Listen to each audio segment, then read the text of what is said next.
فرمنا بصل حطيتهم بالمقلاية بالطنجرة، ورح احط عليهم شوية زيت ونحمسهم شوي مع بعض.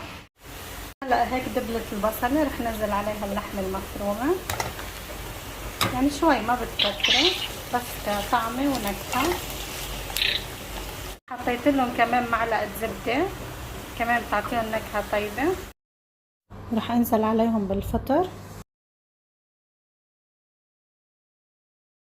رح احط لهم نص معلقة بهار حلو ونص معلقة فلفل اسود، وحطيت مكعب ماجي.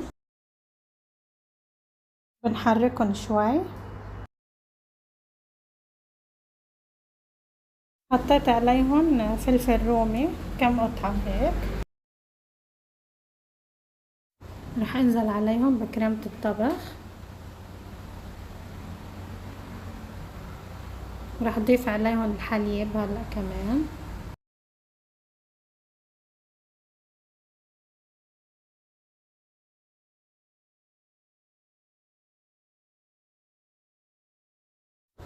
بنحركهم مع بعض ليتماسكوا، خليهم لحتى يغلوا.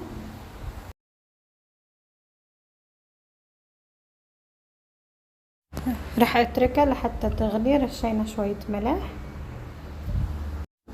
هلا هون تعقدت معنا وصارت جاهزة.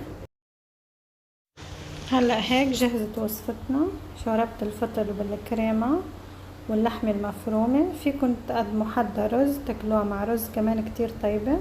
صحتين وعافية. ما تنسوني باللايك والاشتراك بالقناة.